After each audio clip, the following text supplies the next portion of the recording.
Let me spend just a few minutes talking about the situation in the world right now, because the last couple of days have been dramatic.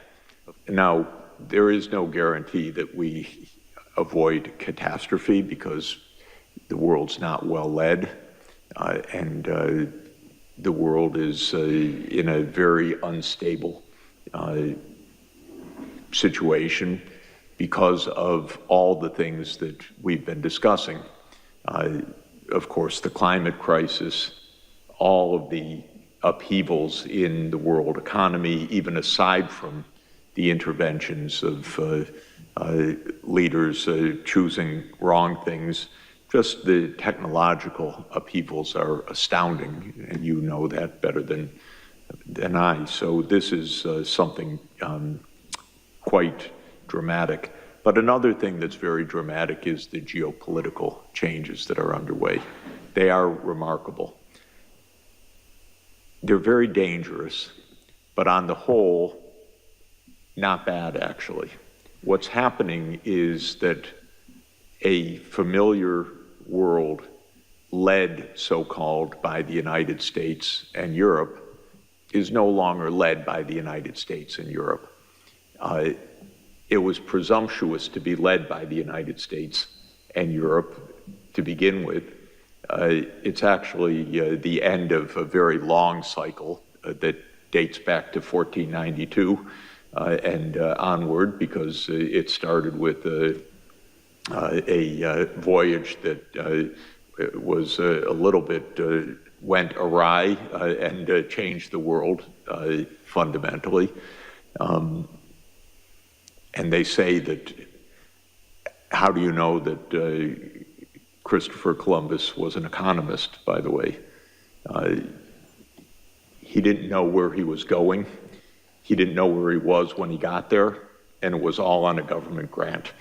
So this is par for the course. But the world became a European-led world with a lot of cruelty and a lot of inequality and a lot of domination, and with a lot of remarkable technological development that came along with it, but that was utilized as a form of power and oppression as well. And the United States dominated the world for about a half a century after 1945. Now we're in a very different world. And the voices of other parts of the world are really important and growing, and that means that in the media and in the political life in the Western world, there's a lot more anxiety, actually, than there is in China, for example, or in India, where it's not pessimistic. It's not feeling that the world's falling apart. It's feeling that the world is changing in the right direction, actually. And I would say if you look at opinion surveys in Africa, there's a tremendous amount of optimism, actually. Africa is the most optimistic single continent in the world, if you look at opinion surveys. So the world's changing, and it leads to a lot of anxiety, and the anxiety is highest in the United States because nobody likes to be pushed off the perch. But the fact of the matter is the world's becoming a lot more interesting, diverse, interconnected. You're a very diverse group, but not quite diverse enough. Are there any Chinese faces here? No. We have somebody from Hong Kong. Okay, good. Hong Kong, we were just there. It's wonderful. And India? Yes. Great, okay. So, between the two, you're 40% of the world population, but not exactly 40% of this room. So it's just to say, we don't have to have complete demographic equality, but you're a very diverse group, which is extremely important, very important. And the world's even more diverse, if I could put it that way, so we need to strive for that. And viewed in that perspective, my own view is, I'll say a grim statement and then an optimistic statement. If we don't blow things up, which is possible, then things are going to be okay. And By that I mean the world that is taking shape will be more equal, more open, actually benefiting from a lot of the breakthroughs in technology. The real worry I have is just disaster in the short term, because my country is the worst led that it's ever been, and our political system has collapsed. So we have one-person rule, which is not exactly the way to run a society of 335 million people and $30 trillion of output, but that's what we have for the moment. But if we can avoid the catastrophes, we actually, not just rhetorically and not just optimistically, we really have a lot of solutions in this world for food production, for sustainable energy, for better education and healthcare systems, for all sorts of things that are completely wonderful. They're getting discovered, they're getting developed, you're pioneering many of them. They're not getting undertaken at the scale that they need and the pace that they need by any means, but they could be, because there's no fundamental shortfall of resources or know-how. We're not running out of particular minerals so that we can't do this. We're not running out of land so that we're in a struggle for who eats and who doesn't eat. We're not running out of energy, because solar radiation is about 5,000 times our power usage on the planet. So if we deploy solar power, which is now cheaper than any other kind of power, we're not in an energy shortage as well. We're not in a know-how shortage, but we are in a fairness shortage. We're in a niceness shortage. We're in a calmness shortage. We're in a geopolitical crisis, and we are with a lot of instability from all of the upheavals of climate, which are going to get worse for the next 50 years, almost no matter what we do, because underlying our physical reality is a lot of warming built into the system and a lot of shocks that will come from that. That doesn't mean that the impacts necessarily get worse, because things can get buffered, we can become more resilient, we can become adapted, but the climate itself is going to become more dangerous shortly. So this is our state of affairs. Now, what specifically happened yesterday was the U.S. declared itself outside of the World Trade System. 2 weeks ago, the U.S. declared itself outside of the climate challenge. 3 weeks ago, the U.S. declared itself out of the sustainability challenge. 4 weeks ago, the U.S. declared itself outside of the WHO. All right. Honestly, it doesn't get dumber than this, really. But the U.S. is 4.1% of the world population. And as I said, the other 95%, I don't see things diminishing in intensity of purpose, but rather increasing. And there are a lot of very good things that are happening, even because of the United States' strangeness of behavior right now. For example, China and India, which have been at loggerheads for 60 years, for more than that, for almost 80 years, for a complicated reason that the British drew an arbitrary borderline in the Himalayas, and that has meant border dispute and conflict between China and India since India gained independence in 1947 and the People's Republic of China was formed in 1949, and they're still fighting over a line that a guy named McMahon drew arbitrarily in 1880, never having been up to the Himalayas where he drew the line. And there is, by the way, a theorem that I kind of subscribe to, that all problems in the world go back to the British. So that's true in the Middle East, it's true in the Himalayas, it's true in much of the world. Yes, it's true all over Africa. It is actually a very good rule of thumb. It's not quite a proven theorem, but it's a very good rule of thumb. In any event, the Indian and Chinese foreign ministers got together and said, what are we fighting about? We should trade more, we should invest more. And then very positive statements came from Prime Minister Modi and from President Xi. Then last week, 3 other countries that are at loggerheads for no reason in the world, honestly, China, Korea, and Japan. They are divided because the United States says you're on our side and they're the enemy to China and Japan, and to Korea and Japan vis-a-vis China. The 3 got together because they see the U.S. Not such a great, protector of their interests, and they said we need to improve relations with each other. This is very, very good. And if you think about Iran and Saudi Arabia, for example, which was defined by the U.S. to be the fundamental schism of Shia and Sunni, and so much of U.S. policy was playing the Sunnis against Shia, Iran, and so forth.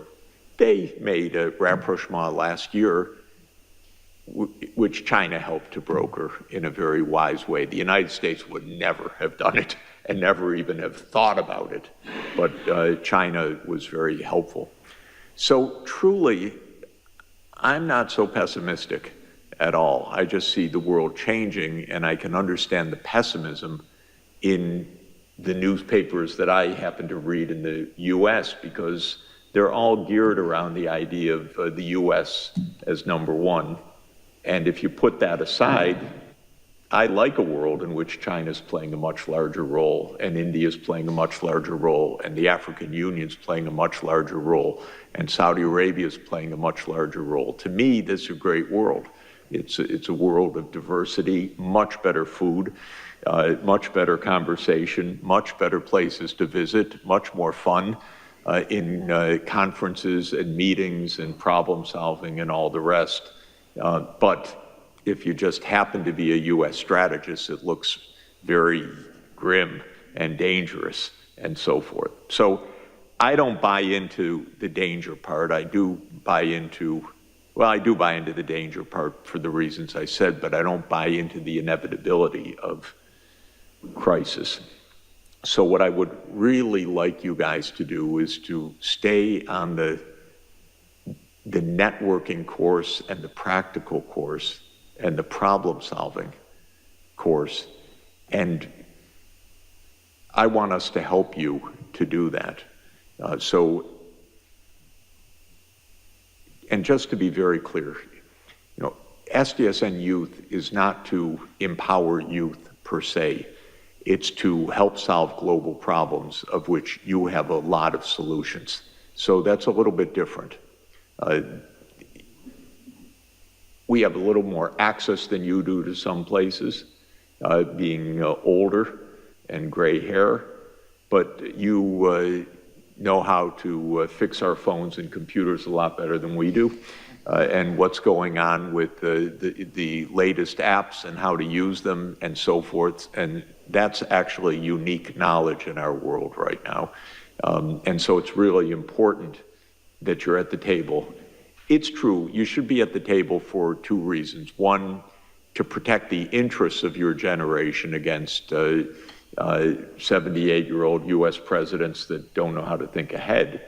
So that's true, but I don't think that's the main reason you should be at the table. The main reason you should be at the table is you can help move this agenda forward in a very significant way. So I had good experience when I was young. Luckily thrust into places where I could do something at an early stage of my career. And thank God it worked, because otherwise that would have been the end of it. But in any event, you can do a lot. But I also know we can help you too, because you learn a lot actually along the way as well.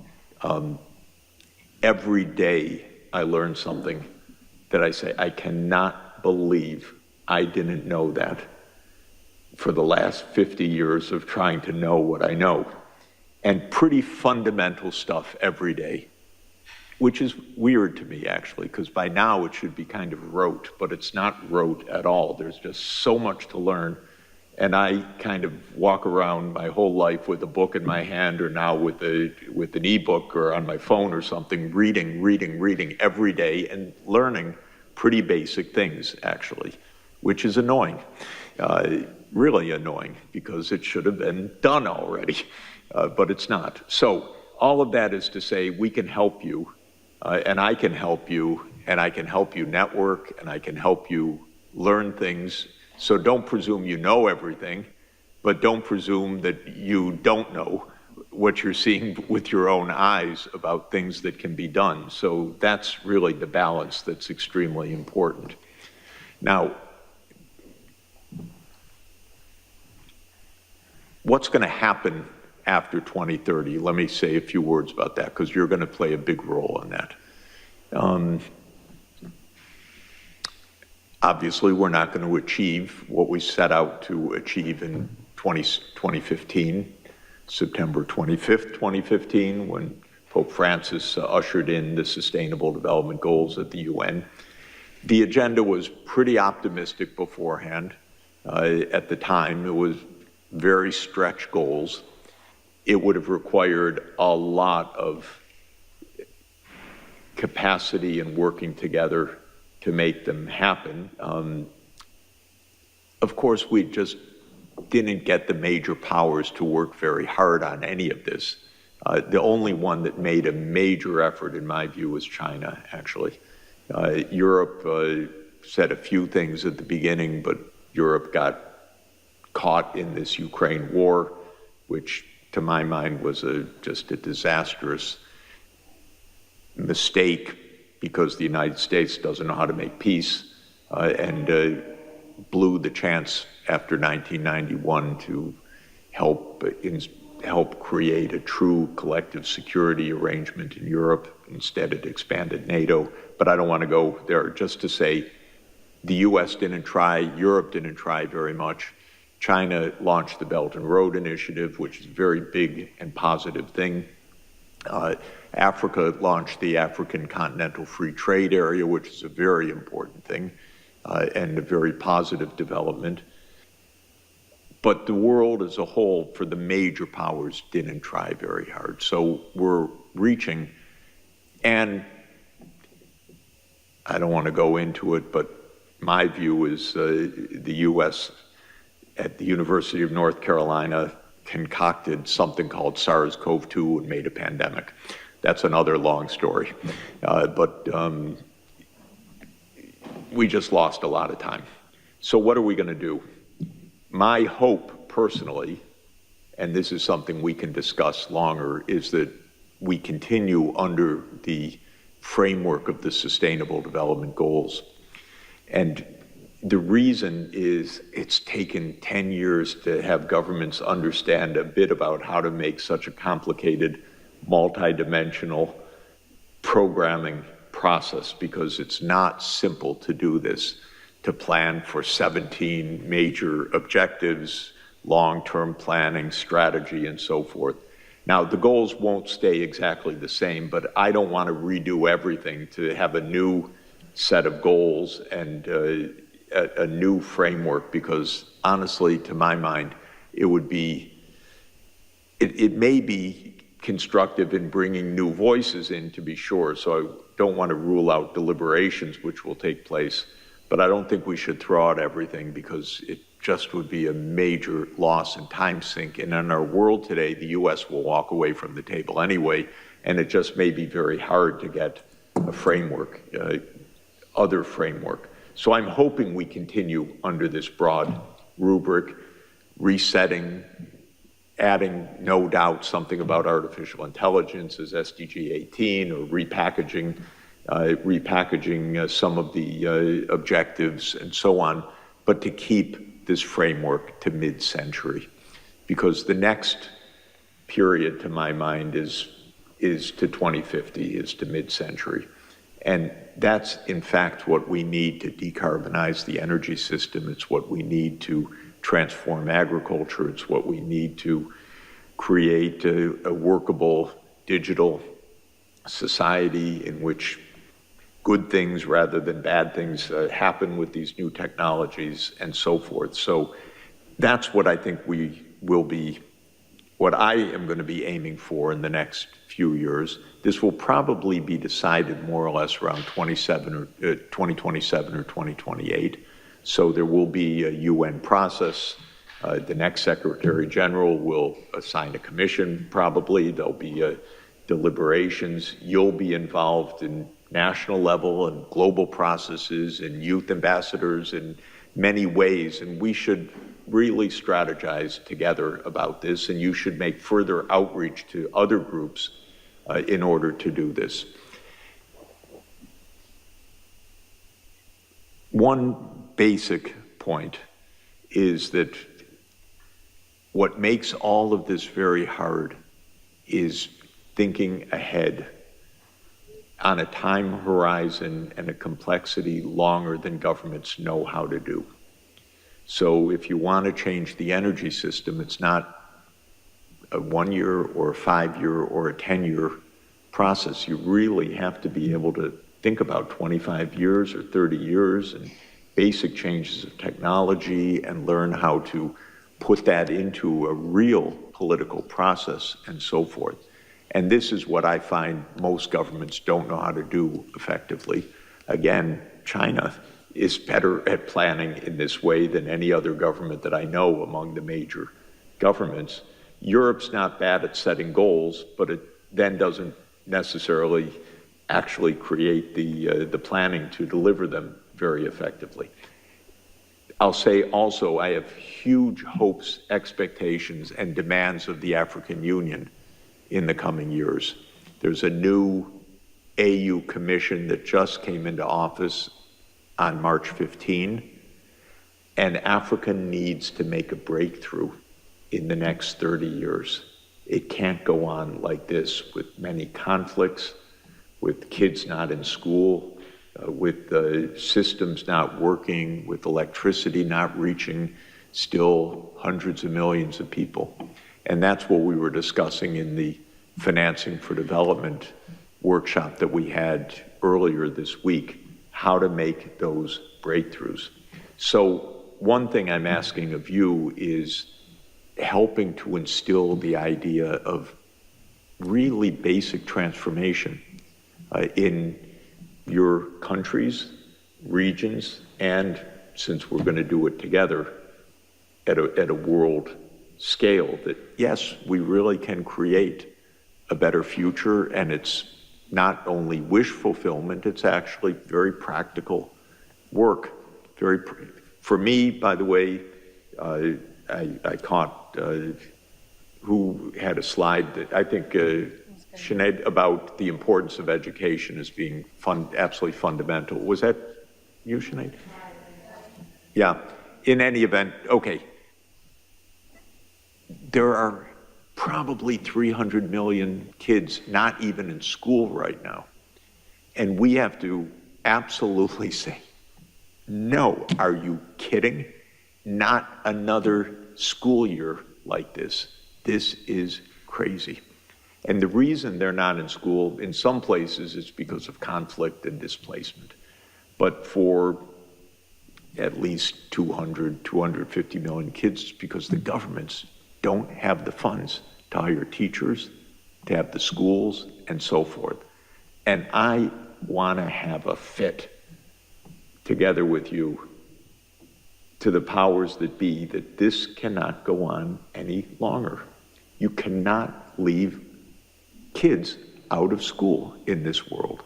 They cannot have a future that way. This is the most basic point of everything that we're trying to do. Every one of you had the fortune, and you probably had a lot of struggles, twists and turns, good luck, parents that helped, friends that helped, family that helped somehow that you could get an education. But I think that's the first thing we really need to do, is to put our foot down and say, no more faking it to the host countries, but they don't have the money, to the IMF, to the World Bank, to China to anyone else, you gotta help make sure that all the kids are in school, period. And then there are all the other issues that we're dealing with. I won't belabor the point any longer because I know the time is short. But you guys are really important in this process. And to add to your importance, connect with others that you think we need to bring into this process, because this is a very powerful group that can really make a huge difference and can really, by the way, you can help the older ministers in the government, the presidents and so forth, understand this is no joke. This is real for your societies. This really can be done. You can tell them Professor Sachs said so, and that they got to get on with it, and that we're here to help, and we're going to get the financing that they need. We really are going to get the financing that governments need, but you need to help lay out the plans, the ideas, very operational, the wonderful things that can be done, and really inspire your countries and your friends and the businesses you're dealing with, and think very, very big. And let's plan to meet every few weeks to keep that up.